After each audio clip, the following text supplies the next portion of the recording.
하겠습니다. 오늘 사물의 이슈는 하나입니다. 하나. 이게 오늘 메인 주제인데요. 오늘 메인 주제가 환율과 기레기라는 제목으로 했습니다. 여러분 오늘 환율이 얼마인지 아세요? 오늘 환율. 제가 오늘 환율 방금 들어가서 봤더니 오늘 환율이 1396원입니다. 1396원. 1396원. 1400원도 넘은 적도 있죠. 근데 여러분 중요한 거는 윤석열 정부 들어가지고 1300원대 밑으로 내려간 적이 거의 없어요. 이게 윤석열 정부 들어와서 지난 2022년부터 지금까지 환율이거든요. 이 앞에가 문재인 정부죠. 문재인 정부 때는요 1200원까지 안 갔습니다. 문재인 정부 때 1200원 살짝 넘어가기도 했지만 그래도 문재인 정부 때는요 1200원 넘지 않는 선에서 왔다 갔다 했어요. 좀 넘기도 하고. 그런데 윤석열 정부 들어오면서 환율이 막 올라갔죠. 막 올라가면서 1300원대는 기본이에요. 1300원대는 기본이고 윤석열 정부 2022년 9월 10월 달 갔을 때는요 1400원이 아니고 1400 거의 50원대까지 올라갔습니다. 그리고 그게 지금 현재 거의 3년간 유지되고 있는 거예요. 1300원대 밑으로 내려간 적이 거의 없다니까요. 1200원대는 말할 것도 없고요. 근데 지금 굉장히 경제가 어렵잖아요. 근데 여러분 환율이 높으면 좋아요, 낮으면 좋아요? 환율이 달러 환율이 이거는 너무 기본적인 건데 좋은 점도 있고 나쁜 점도 있겠죠. 예를 들어서 달러 환율이 높아가지고 나쁜 점은 뭡니까? 너무 당연하죠. 수입 물가가 올라갈 거 아닙니까? 그럼 원자재와 제품 가격이 당연히 올라가고 그럼 국내 물가에 그대로 반영이 되는 거겠죠. 또 기업들의 비용이 증가하겠죠. 당연한 거 아닙니까? 수입 물가가 올라가니까 생산 비용이 늘어날 거고 그럼 당연히 기업들 비용이 증가하는 거고 물가가 오르니까 당연히 개인들도 가게도 부담이 증가하는 거고 외국인 투자자들은 어떻게 합니까? 원화 가치 하락은 자본 유출을 초래할 수 있거든요. 투자가 감소할 수밖에 없어요. 또 외채 상환 부담이 증가하죠. 외채 상환 비용이 늘어나죠. 그만큼 환율이 높으니까 부담이 되는 거예요. 금융시장이 불안합니다. 달러 환율이 올라가면은 일반적으로 언론에서 굉장히 불안해하고 그리고 걱정합니다. 이게 상식이에요. 근데 그럼에도 불구하고 달러가 환율이 올라가면은 좋은 것도 있죠. 좋은 사람들도 있어요. 수출 기업들. 응? 수출 기업들은 달러로 돈을 버니까 당연히 좋겠죠. 또 관광 산업이 활성화될 수 있습니다. 원화가 워낙 싸니까 해외에서 괜찮네. 많이 국내에 들어와갖고 여행할 수 있잖아요. 관광 산업은 어느 정도 활성화될 수 있죠. 우리가 일본을 많이 간 이유가 뭡니까? 엔화가 싸서 간 거 아닙니까? 한동안. 또 해외 송금, 해외에서 돈 벌어갖고 국내에 보내는 사람들 좋겠죠. 외화 보유액 상승이 같이 하고 뭐 이런 좋은 점이 있어. 그런데 이런 거를 다 계산하더라도 달러 환율이 상승해갖고 좋은 점, 나쁜 점 다 하더라도 일반적으로 달러가 상승하면은 부정적인 영향이 훨씬 큽니다. 일반적으로. 아까 말한 것처럼 수입 물가 상승, 기업 비용 증가, 가계 부담 증가, 경제 전반에 걸쳐갖고 나쁜 요소들이 굉장히 많아지는 거죠. 일반적으로 달러 환율 상승은 좋은 거 나쁜 거 다 계산해 봐도 기본적으로 나쁜 점이 더 많아요. 경제에는요. 이게 기본이에요. 그런데 문재인 정부 때는요. 1200원을 거의 넘지 않았단 말이에요. 1200원을요. 1200원을. 근데 여러분 2021년 말부터 문재인 정부 때 그 달러 환율이 1200원대로 막 올라갔거든요. 그랬을 때 조선일보 사설 뭔지 아세요? 사설 조선일보 사설이 뭐냐? 이게 2021년 10월 달입니다. 문재인 정부 2021년 10월 달 원달러 환율 1200원 위협받는데 외환당국 정중동, 시상상황 예의주시. 이게 뭐냐면 지금 달러가 1200원을 넘으려고 하는데 어떻게 문재인 정부 외환당국 목소리 내지 않은 채 예의주시만 하고 있다. 비판하는 기사예요. 지금 이렇게 상황이 안 좋은데 뭐 하고 있는 거야? 그런 기사지요. 그러다가 2022년 넘어가면서 1200원 돌파했거든요. 그랬더니 막 난리를 치죠. 이게 2022년 1월 달입니다. 환율 10원 오르면 한전 2,900억 원 손실. 항공도 악영향. 원달러 환율이 1,200원을 넘어서면서 산업계 희비가 엇갈리고 있다라고 하면서 하는데, 제목을 보면 알겠지만 야, 1,200원 통과했어. 어떡할 거야. 지금 그러고 있는 거거든요. 1,200원대? 근데 지금은 얼마예요? 지금은 1,400원대 아닙니까? 1,400원대 아니에요. 윤석열 정부 들어오자마자 아까 말했잖아요. 문재인 정부 1,200원대 이렇게 징징거리던 것들이 윤석열 정부 들어오자마자 이게 1,250원, 나중에 1,300원, 1,400원, 1,450원까지만 올라갔단 말이에요. 특히 9월달, 10월달에 피크죠, 피크. 근데 이때 조선일보 기사 뭔지 아세요? 이게 2022년 9월달입니다. 이때 피크 1,450원 넘어갈 때 고환율, 외환위기로 번질 가능성 낮다. 아니 1,200원대 할 때도 그 난리치던 인간들이, 언론들이 1,400원 넘어갔는데 아이 걱정하지 마세요. 외환위기로 안 갑니다. 안 갑니다. 그러고 있어요. 근데 재밌는 거, 외환위기로 가지 않는다고 말하는 얘네들의 그 이유가 뭐냐? 지금 대한민국 정부에 외화 보유액이 많다. 세계 9위다. 그러고 있죠. 아니 외화 보유액 이거 누가 만들어 놓은 거예요? 누가 만들어 놓은 거예요? 박근혜 정부 말기 때 외화 보유액 없었죠. 근데 문재인 정부 들어왔고 5년 동안 외화 보유액 세계 9위로 만들어 놓은 거예요. 윤석열 정부가 2022년 5월 10일 날 취임했습니다. 4개월 지났어. 이거 윤석열이 만들어 놓은 거 아니죠. 문재인 정부 때 만들어 놓은 거예요. 문재인 정부 때. 윤석열 정부 들어와서 외화 보유액이, 아니 달러 환율이 이렇게 올라갔는데 외환위기로 번질 가능성 낮다는 거, 그 이유가 뭡니까? 문재인 정부 5년 동안 외화 보유액을 만들어 놨기 때문에. 그리고 또 심지어 외환위기 낮아요만 하는 게 아니에요. 또 뭐라 하는지 아세요? 완전 반대의 이야기. 산업계 지붕 뚫린 환율의 비상인데 반도체와 자동차, 조선은 미소. 수입업체들은 너무 좋다는 거죠. 누가 몰라? 누가 몰라? 아니 그럼 문재인 정부 때 1,200원으로 오를 때는 수입하는 업체들 안 좋았습니까? 제가 오늘 제목을 환율과 기레기라고 쓴 이유가 똑같은 상황이고 더 안 좋은 상황인데 기사 쓰는 꼬라서니 보세요. 이러니까 조선일보와 조선비즈 같은 새끼들을 기레기라고, 쓰레기라고 얘기하는 거예요. 개새끼들. 아니 문재인 정부 때 1,200원 올라갈 때는 위기만 얘기해. 그때는 뭐 수출하는 기업들 없었어요? 그때는 반도체, 자동차, 조선 업계 안 좋았습니까? 근데 그때는 이런 얘기 안 했거든요. 근데 지금은요. 1,400원대야. 1,400원대.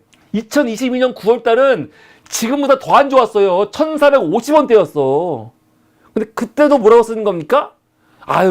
나쁜 것만 있는 거 아니에요. 좋은 것도 많아요. 그러고 있는 거예요. 이런 새끼들이 기레기인 거죠. 똑같은 상황인데 정부에 따라 가지고 평가와 기사 쓰는 내용과 제목이 달라져 버려. 이게 언론입니까? 이 기레기 새끼들이지, 기레기 새끼들. 그러니까 기자 쓰레기 새끼라고 하는 거예요. 지금도 마찬가지죠. 지금 나오면은, 지금이 문재인 정부였으면 지금 아마 외환위기 온다 난리가 났을 겁니다. 근데 지금 경제가 얼마나 안 좋아요. 물론 지금도 보수 언론들도 경제가 안 좋다는 얘기를 하긴 해요. 근데 이 정도가 아니고 더 세게 얘기해야죠. 지금 보통 문제가 아닙니다. 그런데 이 기사 새끼들이 이 쓰레기인 게, 글 쓰는 게 이것만 그런 게 아니죠. 지금 부동산 같은 거, 집값, 난 너무 웃겨 죽겠어. 문재인 정부가 그 집값 올랐다고, 문재인 정부 때 집값 너무 많이 올랐다고, 오른 거 맞지요? 너무 많이 올랐다고. 이것 때문에 난리였지요. 근데 웃긴 게 뭐냐면 집값이 올라갔고 우선 집이 없는 사람들, 20대들이 분노했어요. 집이 없는 사람들은 집값이 폭등해갖고 앞으로 우리 집 어떻게 사냐 하면서 무주택자 공동행동이 종로 모여서 정부 여당 규탄하는 집회 열었습니다. 엄청났죠 그때. 집값이 이렇게 오르면 집 없는 우리들은 어떻게 막 분노했단 말이에요. 20대들 뭐라는지 아세요? 벼락거지. 문재인 정부 밀었다가 벼락거지 됐대요. 뭐냐면 문재인 정부에서 뭐 집 사지 말라는 식으로 빚내 갖고 집 사지 말라고 해가지고 빚 내지 않고 집 안 샀는데 나중에 돌아놓고 보니까 빚 내 갖고 집 산 사람들은 집값이 올라갔고 돈을 벌었다. 막 수억씩 벌었다는 거예요. 그래서 내가 상대적으로 벼락거지가 된 거지. 그때 영혼을 탈탈 털어가지고 영끌 해가지고 무리하게 대출 받아갖고 집을 샀으면 집값이 올라갔고 내가 부자가 됐을 텐데 문재인 정부가 투기하지 말라고 해서 빚내 갖고 집 사지 말라고 해서 안 살았더니 난 뭐야 그대로야 그대로. 그러니까 상대적으로 빚내 갖고 집 산 사람은 돈을 벌었고 우리는 못 벌었다는 거죠. 그래서 그때 20대들이 우리는 벼락거지다 그랬어요. 벼락거지다. 이 거지 같은 새끼들.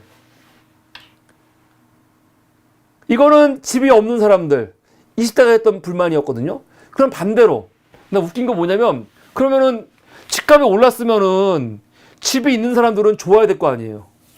그렇지 않습니까? 내 집값이 올랐으니까 집이 있는 사람들은 좋아야 될 거 아니에요. 근데 제가 당시 사물이 보신 분들 기억하시겠지만 제가 이거 갖고 비판을 많이 했습니다. 왜냐면 집값이 올랐는데 집값이 올라갔고 집이 없고 20대들이 비판하는 거는 어느 정도 이해할 수가 있어. 상대적으로 박탈감이 크니까. 근데 집이 있는 집이 있는 사람들, 집주인들도 나와갖고 개 지랄을 떨었죠. 집주인도 주민이다, 국민이다고 하면서 이 사람들은 우선 부동산 임대차 3법 때문에 나왔지만 또 뭐가 있습니까? 종부세. 집값이 올라가지고 종부세를 내야 되니까 내가 돌아버리겠다. 아니 집값이 올랐거든요? 그럼 좋아야 될 거 아니야. 집값이 오르는 건 너무 좋아. 근데 집값이 오르는 바람에 종부세를 내버리네? 그러니까 절망한다는 거야. 누가 집값 올리라고 했어? 이 미친 문재인 정부 때문에 집값 올랐다고 막 난리 치는 거죠. 그래서 문재인 정부 때는요, 집이 있는 사람도 집이 없는 사람도 다 나와가지고 아주 지랄을 하면서 문재인 정부 부동산 정책 문제 있다고 개 난리를 쳤단 말이에요. 개 난리를. 황당한 거예요. 황당한 거죠. 그럼 집값이 떨어지면 좋아야 될 거 아니야. 근데 집값 떨어지면 좋아합니까? 윤석열 정부 처음 들어왔을 때 문재인 정부에서의 부동산 정책이 효과를 보면서 집값이 떨어지니까 좋아해요? 안 좋아해. 근데 최근에 내가 너무 골 때린 기사를 봤어요. 조국 의원도 이거를 링크를 걸어놨는데 황당하죠. 헤럴드 경제. 너 종부세 내? 성공했구나. 축하해. 집값 폭등. 환호한 종부세 대상자들 48,000명 늘었다. 이게 무슨 개소리입니까? 사실은 이게 맞지요. 제가 주장하는 것도 이거예요. 종부세 내면 좋은 거지. 집값 오르고 돈 번 거 아니야. 그럼 좋아해야지. 제가 주장하던 건데 지난 정부 때 이 언론 새끼들이 이렇게 썼습니까? 기사 보면은 어떤 내용이냐. 집값 상승으로 올해 종부세 대상자가 48,000명이 늘었대요. 늘었대. 문재인 정부 때는요. 집값이 올라갔고 종부세 낸 사람이 늘었기 때문에 막 뭐라고 했어요? 그것 때문에 중산층이 힘들어진다. 종부세 내려야 한다. 집 한 채 있는데 집값 올라가고 세금 낸다라고 그 개지랄 떨고 징징거렸는데 지금은 언론 제목을 보세요. 집값이 폭등해갖고 종부세 대상자들 48,000명이 환호한대. 너무 좋아가지고. 환호한대요. 그럼 문재인 정부 때는 왜 환호 안 했어? 그러니까 실제로 이 사람들이 환호하고 안 하고 얘기하는 게 아니고 언론들이 기사 쓰는 꼬락서리를 보세요. 기사 내용에는 이 4만 8천 명이 환호한다는 내용 없어요. 그 사람들 인터뷰해가지고 환호합니까? 그런 거 안 물어봐. 이거는 그냥 이 기사 새끼들이 헤럴드 경제가 그냥 뽑은 제목인 거거든요. 아니 실제로 집에 있는 사람이 집값 올라갔고 괜히 종부세 내는 거 싫어할 수도 있어요. 근데 저는 근데 이 개인들에게 말하는 게 아니고 그걸 보도하는 언론들의 태도를 얘기하는 거예요. 태도를요. 문재인 정부 때는 집값 올라갔고 종부세 내는 게 거의 저주인 것처럼 얘기하더니 지금은 씨발 환호한다는 거야. 이게 무슨 개소리야. 그러니까 이것들은 언론이 아니고 그냥 쓰레기예요. 쓰레기. 기레기라고 하는 거예요. 기레기라고. 이 기레기 새끼들. 이 쓰레기, 이 기사 쓰레기 새끼들이라고 얘기가 나오는 거예요. 이게 무슨 언론입니까? 이런 게 너무 많아요. 상황 따라서. 기가 막힌 거죠. 기가 막힌 거예요. 원칙 없는 새끼들. 근데 조금은 다른 얘기 같긴 하지만 우리들도 이걸 보면서 사실은 스스로를 한번 돌아봐야 돼요. 뭐냐면 내가 어떤 정치인들을 지지하는데 예를 들어서 종부세 문제 같은 경우 고민정의가 나와가지고 종부세를 없애버리자 그런 개소리를 했어요. 그래갖고 욕을 엄청 먹었죠. 저도 욕을 엄청 했어요. 그럼 만약에 여러분 우리가 지지하고 좋아하는 정치인 예를 들어서 이재명 대표 같은 사람이 나와갖고 갑자기 종부세 폐지하자 했을 때 어떻게 하실 겁니까? 어떻게 할 거예요? 그때 비판해야죠. 고민정 욕했던 사람들은 이재명 대표가 나와갖고 종부세를 없애겠다 하면요 그때는 강하게 비판을 해야 됩니다. 그래야지 우리가 민주시민인 거예요. 아니면 똑같은 거 조선일보하고 똑같은 거야.